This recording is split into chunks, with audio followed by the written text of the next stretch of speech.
అందరికీ నమస్తే. ఐఏఎస్ స్మితా సబర్వాల్ వివాదాల చుట్టూ ఆమె ఉందా? ఆమె చుట్టూ వివాదాలు సృష్టిస్తున్నారా? ఏం జరుగుతుందో తెలియదు కానీ మళ్ళీ ఒక ట్వీట్ చేసిండ్రు ఆమె. అది గవర్నమెంట్ చేసిన తప్పే. ఎందుకంటే సొంత ప్రభుత్వంలో ఉన్న ఐఏఎస్ పైన ఐఏఎస్కు పోలీసులతో నోటీసులు ఇప్పిస్తే ఊకుంటారా? సొంత ప్రభుత్వమే కదా, ప్రభుత్వంలో ఉన్న వాళ్ళే కదా. అయితే ఈరోజు ఆమె చేసిన ట్వీటు ప్రభుత్వంలో కూడా ఒక పెద్ద సంచలనంగా మారింది. ఎందుకంటే ఆమె చేసిన ట్వీట్ మామూలుగా లేదు, ఒక సవాల్లాగా ఉంది. అది ఉత్తగా ఏదో నాకు నోటీస్ ఇచ్చి నమ్మిలుడు కాదు. ఏంది ఆమె చేసిన తప్పు, లేకపోతే ఆమె చేసిన పనిని తప్పుగా ఎవరు చూస్తున్నారు, ఎందుకు చూస్తున్నారు, ప్రతిసారి ఆమె టార్గెట్ అవుతుందా, టార్గెట్ చేస్తున్నారా అనేది చాలా ఇంపార్టెంట్ క్వశ్చన్. ఈ వార్త మొత్తం చూద్దాం. చూసేకన్నా ముందు సబ్స్క్రైబ్ చేసుకోవడం ఎవరైనా ఉంటే సబ్స్క్రైబ్ బటన్ కింద ఉంది, సబ్స్క్రైబ్ చేసుకోండి, సిగ్నల్ టీవీని ప్రోత్సహించండి. సబ్జెక్ట్లోకి పోతే స్మితా సబర్వాల్ గారు ఐఏఎస్ ఆమె ఈ ట్వీట్ చేసింది ఈరోజు. ఏంటంటే, I fully cooperate with Gachibowli police authorities and given my detailed statement today as a law abiding citizen under BNSS act. అంటే ఒక భారతీయ పౌరురాలిగా ఈరోజు బిఎన్ఎస్ఎస్ యాక్ట్ ప్రకారం నేను ఎవరికి గచ్చిబౌలి పోలీస్ అథారిటీస్కు నేను కోఆపరేట్ చేసిన, విచారణకు కోఆపరేట్ చేసిన, సహకరించిన. The post was reshared by 2000 individuals on this platform. I sought clarification on whether same action initiated for all. If not, the raises concern about selective targeting that in turn compromises the principles of nature, justice and equality before the law. ఏంది అసలు ఏం జరిగిందంటే, మీరు ముందు ఇది చూడాలి. Hi Hyderabad అనే ఒక హ్యాండిల్, ట్విట్టర్ హ్యాండిల్లో ఏమైంది, ఇగో ఈ ఫోటో పెట్టిండ్రు. ఇక ఈ ఫోటోలు ఒరిజినల్ డూప్లికేట్ అని కాదు, అక్కడ ఉన్న సిచ్యువేషన్ని ప్రతిబింబించడం అంతే. అక్కడ ఉన్న సీన్, ఇప్పుడు కార్టూన్లు ఉంటారు, ఈనాడులో ఇది సంగతి ఉంటుంది, లేకపోతే ఇంకోటి ఏదో పేపర్లు ఇంకోటి ఏదో ఉంటుంది. అదేంది, సిచ్యువేషన్ని చూపిస్తారు అంతే. అంటే ఇట్లా ఉంటుంది, అది కూడా ఆర్టిఫిషియల్ ఇంటెలిజెన్స్, కాకపోతే మనుషులు వేస్తారు అంతే. అక్కడ ఆ రోజు హైదరాబాద్ సెంట్రల్ యూనివర్సిటీలో ఉన్న పరిస్థితి ఇట్లా ఉన్నది అని ఇట్లాంటి ఫోటోలు, వీడియోలు చాలా ఉన్నాయి. అక్కడ ఉన్న సిచ్యువేషన్ నేను చెప్పలేదా మొన్న, ఏమి లేకముందే మూసికాడ పెద్ద పెద్ద ఆర్టిఫిషియల్ ఇంటెలిజెన్స్ వీడియోలు తయారు చేయలేదు గవర్నమెంట్. మరి అది కూడా తప్పే కదా అట్లా చేస్తే. ఇది చేసినందుకు ఇది షేర్, స్మితా సబర్వాల్ రిపోస్ట్ చేసినందుకు ఆమెకు పోలీసులు నోటీస్ ఇచ్చారు. పోలీసులు నోటీసులు ఇస్తే పోలీసులకు ఈరోజు ఆమె వివరణ ఇచ్చుకున్నారు. వివరణ ఇచ్చుకోవడంతో పాటు ఒక పెద్ద క్వశ్చన్ ముందర పెట్టింది. ఈ పోస్టును నేను ఒక్కదాని కాదు, దాదాపు 2000, ఇక్కడ ఉన్నాయి చూడండి, 2000 షేర్స్, 2K షేర్స్ కనిపిస్తున్నాయి ఇక్కడ. 2K షేర్స్ అంటే 2000 మంది షేర్ చేశారు, నేను ఒక్కదాని కాదు. అంటే రిపోస్ట్ చేసిన వాళ్ళు 2000 మంది రిపోస్ట్ చేసిన వాళ్ళు. మరి మీరు 2000 మంది మీద ఇట్లాంటి చర్యలే తీసుకుంటారా? అందరికి నోటీసులు ఇచ్చి ఎవరైనా తీసుకుంటారా? లేకపోతే నా ఒక్కదానికి మాత్రమే ఇస్తారా? ఒకవేళ మీరు ఇక్కడ the post was reshared by 2000 individuals on this platform, 2000 మంది చేసిండ్రు, మీరు మరి అందరికీ ఇదే action, same action is initiated for all, లేకపోతే మీరు ఇక్కడ నేచురల్ జస్టిస్ అంటే మీరు లాను కరెక్ట్గా ఫాలో అవుతలేనట్టే. దాన్ని బట్టి మనకు అర్థమవుతుంది, మీరు కాంప్రమైజ్, ఎక్కడో దగ్గర కాంప్రమైజ్ అయినట్టుగా అర్థం చేసుకోవాల్సి వస్తుందని ఆమె ఒక ట్వీట్ చేసిండ్రు. అంటే పోలీస్ అథారిటీస్కి వివరణ ఇచ్చినా అని. బహుశా వాళ్ళే వచ్చిర్రా, మరి పోలీస్ స్టేషన్ పోయినరా, ఆ వివరాలు ఇక్కడ లేవు. కానీ ఆమె వివరణ ఇచ్చింది. ఇప్పుడు 2000 మందికి సేమ్ యాక్షన్ తీసుకుంటారా అని అడుగుతున్నారు. ఎందుకో ఫస్ట్ నుంచి కూడా స్మితా సబర్వాల్ విషయంలో ప్రభుత్వంలో ఉన్న కొంతమంది, ఐఏఎస్లో చాలా గ్రూప్స్ ఉంటాయి, ఐఏఎస్లు అంతా శుద్ధపూసలేం కాదు, ఐఏఎస్లో చాలా గ్రూప్స్ ఉంటాయి. ఒకరంటే ఒకరికి పడదు, కాలువడి గుంజుతూ ఉంటారు, పెద్ద పీకులాట అది. అదొక కథ.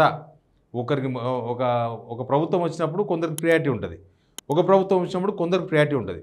కేసీఆర్ గవర్నమెంట్లో చాలామందికి ప్రియారిటీ ఉన్నది, స్మితా సబర్వాల్కి ప్రియారిటీ ఉన్నది. ఇప్పుడున్న జయేష్ రంజన్ తీసుకొని పోయిండు కదా రేవంత్ రెడ్డి గారు, జపాన్ పోయిండు కదా, ఆయన కూడా మస్తు ప్రిఫరెన్స్ ఇచ్చినారు. తర్వాత నవీన్ మిత్తల్, ఇప్పుడు మొత్తం CCLA అంతా భూములు అంతా ఆయన చేతుల్లోనే ఉన్నాయి. మరి ఆ గవర్నమెంట్ కూడా ఆయనకు మస్తు ప్రిఫరెన్స్ ఉన్నది, కానీ ఆయనకి ఈ గవర్నమెంట్ కూడా ప్రిఫరెన్స్ ఇస్తున్నారు. ఇట్లా ఉంటుంది. స్మితా సబర్వాల్ కూడా సీఎం దగ్గర పనిచేసింది, CMOలో పనిచేసిండ్రు. ఆమె లాస్ట్కి ఇరిగేషన్ సెక్రటరీగా పనిచేసిండ్రు. ఇట్లా పోయిన గవర్నమెంట్లో దగ్గరగా పనిచేసినని బహుశా ఎందుకో రీజన్ అదేనేమో తెలియదు. కానీ ఈ గవర్నమెంట్లో ప్రతిసారి స్మితా సబర్వాల్ కార్నర్ అవుతున్నారు. ఆ మధ్యకాలంలో ఆమె మీద కొన్ని ఆరోపణలు కొన్ని పేపర్లో వార్త రాపించింది గుర్తుందా? యూనివర్సిటీ నుంచి నెలకు 12,000 చొప్పున 12,000 60,000 చొప్పున కారుకు డబ్బులు వాడుకున్నారు అని. అది ప్రతి ఐఏఎస్కుండే సౌకర్యం, అది ప్రతి ఐఏఎస్ వాడతారు. అవి ఐఏఎస్ అంటే ముఖ్యంగా ఈ సీఎంఓలో పనిచేసే ఆఫీసర్. ఇప్పుడు డిస్ట్రిక్ట్ కలెక్టర్ ఐఏఎస్, డిస్ట్రిక్ట్ కలెక్టర్కు స్పెషల్గా వెహికల్ ఉంటుంది. కానీ ఇప్పుడు సీఎం దగ్గర సీఎంఓలో పనిచేసే వాళ్ళు ఉంటారు కదా, వాళ్ళకి ఎక్కడి నుంచి వస్తాయి ఈ కార్లు అంటే రకరకాల డిపార్ట్మెంట్, వాడు ఏదైతే డిపార్ట్మెంట్కి ఉంటారో వాళ్ళు ఆ డిపార్ట్మెంట్కి సంబంధించి అక్కడ నుంచి కారు తీసుకొని వాడతారు. కానీ ఇవి మిస్యూజ్ చేసింది అనే విషయాన్ని వార్తల్లో రాపించారు. ఇట్లా ప్రతిసారి ఏదో ఒక రేంజ్లో స్మితా సబర్వాల్ను కార్నర్ చేస్తూ వస్తున్నారు. రకరకాల ప్రభుత్వం చేస్తుందా, ప్రభుత్వంలో ఉన్న కొంతమంది చేస్తున్నారా, ఐఏఎస్లో వర్గాలుగా ఉన్న ఆ వర్గాల ఐఏఎస్లు చేస్తున్నారా, ఎవరు చేస్తున్నారో కానీ ప్రతిసారి అయితే కార్నర్గా కనిపిస్తున్నారు మనకు బయటికి. ఇప్పుడు ఆమె విడిచిన సవాల్ ఏంది? పోలీసులకు సవాల్ లేదు. 2,000 మందిని పిలిచి వాళ్ళందరికీ నోటీస్ ఇచ్చి చేయాలి. మరి సేమ్ కేస్, సేమ్ పోస్ట్. అసలు ఆర్టిఫిషియల్ ఇంటెలిజెన్స్ ఫోటోలు షేర్ చేసినందుకు అని ఇవ్వడమే ఒక తలతిక్క పని. అది ఇంకా మీరు హైలైట్ చేస్తున్నారు. అది ఆర్టిఫిషియల్ ఇంటెలిజెన్స్ ఫోటో అయినా సరే నిజాన్ని ప్రతిబింబిస్తున్నారు, అంతే. అక్కడున్న వాస్తవాన్ని ప్రతిబింబిస్తున్నారు. అది ఆర్టిఫిషియల్ ఇంటెలిజెన్స్ ఇస్తారా, లేకపోతే ఏమన్నా ప్రింట్ చేపిస్తారా, లేకపోతే ఇంకేమన్నా సైకత శిల్పాలు వేపిస్తారా, లేకపోతే ఆర్ట్ వేపిస్తారా, ఏదో రూపంలో అక్కడున్న విషయాన్ని జనానికి తెలియజేసే పద్ధతి అది. నిరసన తెలుపుతున్నప్పుడు దిష్టిబొమ్మ దగ్ధం చేస్తారు. ఎస్, రేవంత్ రెడ్డి కూడా చాలాసార్లు దిష్టిబొమ్మ దగ్ధం చేసిండు. వాళ్ళు దిష్టిబొమ్మ దగ్ధం చేస్తే ఆ మనిషిని తగలబెట్టినట్ట. దిష్టిబొమ్మ ఇస్ నమూనా, అంతే. ఇది కూడా నమూనా. దిష్టిబొమ్మ పగలబెట్టినంత మాత్రాన లీడర్ని తగలబెట్టినట్టు కాదు. ఇక్కడ ఇది పెట్టినంత మాత్రాన అది అబద్ధం అని కాదు, అది నిజం. మీరు పెట్టిన అబద్ధాలు. 4th సిటీ అని పెట్టింది అబద్ధం, ఏఈ అని పెట్టింది అబద్ధం, మూసీ అని పెట్టింది అబద్ధం. అవన్నీ అబద్ధాలు. మీరు పెట్టినవి ఫేక్, వీళ్ళు పెట్టినవి నిజం. హైదరాబాద్ యూనివర్సిటీ పరిధిలో పెట్టిన మొత్తం నిజం. సుప్రీంకోర్టే చెప్పిన తర్వాత ఇంకా మీరు దాన్ని పట్టుకుని పీకులాడుతున్నది. సుప్రీంకోర్టు కమిటీయే చెప్పింది నిజం.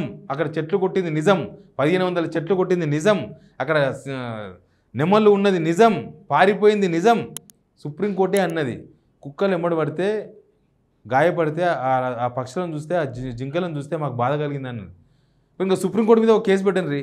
గచ్చిబౌలి పోలీస్ నుంచి ఇస్తారో, మాదాపూర్ పోలీస్ స్టేషన్ ఇప్పిస్తారో, పీఎం కూడా ఆయన కూడా ఒక నోటీస్ ఇప్పించేసి సుప్రీంకోర్టు కమిటీలో వచ్చింది కదా చైర్మన్, ఆయనకు, తర్వాత సుప్రీంకోర్టు చీఫ్ జస్టిస్కు, ఇప్పుడు చీఫ్ జస్టిస్ ఆయన, ఆయనకు అందరికి నోటీస్ ఇచ్చి పిలవండి. అట్టెట్లా నమ్ముతారు మీరు, అట్టెట్లా కరెక్ట్ అంటారు అని. అట్లే ఉన్నది ఇది. ఈ వ్యవహారం ముందలేసుకొని పోలీసు వాళ్ళకి ఏం పని లేనట్టు, వాళ్ళకి మస్తు కేసులు ఉంటాయి, వాళ్ళకి శాంతి భద్రతలు కంట్రోల్ చేయాలి, దొంగలను పట్టుకోవాలి, యాంటీ సోషల్ ఎలిమెంట్స్ని పట్టుకోవాలి, డ్రగ్స్ ఇష్యూ నడుస్తుంది వాళ్ళని పట్టుకోవాలి, ఇక రకరకాల వ్యవహారాలు జరుగుతున్నాయి, వాళ్ళందరినీ పట్టుకోవాలి. పోలీసు వాళ్ళకు చాలా పని ఉంది. ఆ పనంతో వదిలేసి ఇది ఒక పనికిరాని పని ముందర పెట్టించి వాళ్ళు కూడా ఇష్టపూర్వకంగా ఏం చేస్తలేరు నాకు తెలిసి.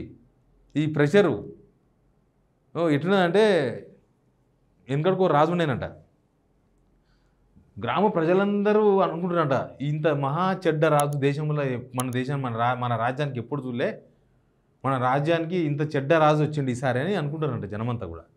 అనుకుంటుంటే ఎవడో వచ్చి ఓ మినిస్టర్ చెప్పిండట, ఏమని, అయ్యా మీ గురించి మహా చెడ్డరాజు అనుకుంటున్నారు ప్రజలని, వీళ్ళు శిక్షించండి అని అంట మంత్రిని. అది శిక్షించాల్సింది మంత్రిని కాదు, జనాల్ని కూడా కాదు, జనాలు అనుకుంటున్న తీసుకొచ్చి మంత్రి చెప్పిండు అంతే.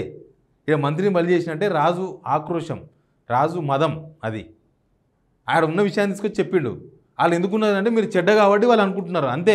మీరు దాన్ని సరిదిద్దుకోవాలి, మీరు చెడ్డ నుంచి మంచి వైపు రావాలి. అక్కడ హైదరాబాద్ యూనివర్సిటీలో ఇదంతా జరిగింది, కోర్టు కూడా చెప్పింది, సుప్రీంకోర్టు కమిటీ కూడా చెప్పింది. మీరు దాని నుంచి సరిదిద్దుకోవాలి. కానీ ఇట్లాంటి తప్పులు సరిదిద్దుకోవడానికి ఇంకా కొన్ని తప్పులు చేయడం, ఇవన్నీ దేనికి దారి తీస్తాయంటే మీరు పల్చన అవుతారు అంతే. ఈ రాజు పల్చన అయినంటే మీరు పల్చన అవుతారు. జనాలు అనుకుంటున్నారని దానికి అర్థమైంది, మీరు మంచిగా లేరని అర్థం దానికి. అంతేగాని జనాలంతా తప్పు చేసినట్టు కాదు, మీరు ఒక్కరే తప్పు చేసిరని అర్థం దానికి. మనం 10 మంది ఉన్నాం, మనం 10 మందికి యాంటీ అయినామనుకో, అది 10 మంది తప్ప, మన తప్పు. ఇప్పుడు మనం ఒకరిద్దరితో యాంటీ అయినామనుకో, ఆ ఒకరిద్దరు తప్పు, మనం ఇద్దరు నచ్చలేదు బస్. అంతేగాని వాళ్ళు మాకు నచ్చకున్నా వాళ్ళదే తప్పు, మేము వాళ్ళకి నచ్చకున్నా వాళ్ళదే తప్పు, అట్లుంటే కష్టమవుతుంది.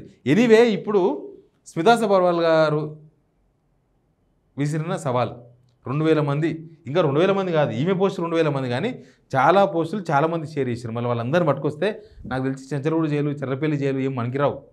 ఇక మీరు ఇదో పెద్ద దేశద్రోహం లాగా, ఇదేదో పెద్ద మొత్తం కుంపలు కూలినట్టు మీరు చేసిందే తప్పుడు పని. దాన్ని సమర్థించుకోనికి ఇట్లాంటి తప్పుడు పనులు ఇంకా చేస్తేనే ఉన్నారు మీరు. ఇంత దూరం పోతుందో తెలియదు. బట్ స్మితా సబర్వాల్ గారు కరెక్ట్ సవాళ్ళు విసిరిండ్రు. చూద్దాం ఏం జరుగుతుందో. Please subscribe signal TV.